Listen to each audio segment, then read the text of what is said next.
Well, at the Sean Diddy Combs sex trafficking trial here in New York, jurors say they have reached a verdict on 4 of the 5 charges against the hip-hop mogul. But they say they are stuck on the most serious charge, racketeering and conspiracy. National correspondent Jurika Duncan and CBS News legal contributor Caroline Polisi are here with us. Jurika, thanks for joining us. But, you've been covering this trial from the start. Where do we stand? Right now, we're talking about these deliberations that will take place this morning. Jurors are expected to deliberate this morning. Yesterday afternoon, they told the judge they had come to a decision on sex trafficking and transportation to engage in prostitution charges. But the jury said it could not decide on the racketeering conspiracy charge because jurors had, quote, unpersuadable opinions. The judge urged them to keep deliberating. While all this was happening, Combs was seated in court, surrounded by his attorneys in an intense huddle. He has pleaded not guilty to all the charges. Earlier in the day, the jury asked to see transcripts from the testimony of Combs' former longtime girlfriend, Cassie Ventura.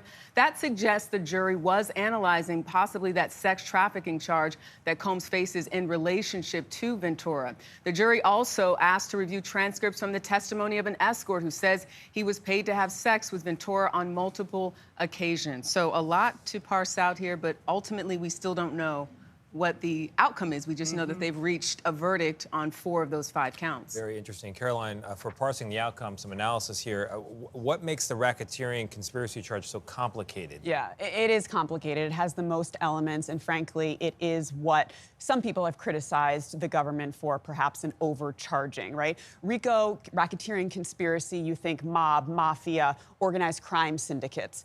What the government is alleging here is a little bit more amorphous. It's that Sean Combs was sort of the head of this enterprise, the object of which was to promote his reputation, promote his brands, fulfill his sexual desires, and cover up crimes related to achieving that goal, essentially. And it's a rotating cast of characters, what they've alleged. So it's rotating bodyguards. It's his top chief of staff, KK.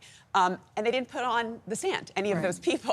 So it may be difficult to convince all of the jurors that this enterprise existed. So the jury's note to the court cited unpersuadable opinions. What does that mean exactly, and what could be happening in that deliberation room? Yeah, I wasn't surprised that the judge gave what's known as a modified Allen charge, which is essentially telling them to go back, try to get to a verdict. It's complicated, though, because you don't want a coerced verdict, right? So the judge said, stick to your reasonably and conscientiously held beliefs, don't abandon them, but talk to your other jurors, keep an open mind with the object towards getting a verdict. And being in that courtroom, some of those jurors were very expressive. So when you hear those words unpersuadable, to me that means we've tried.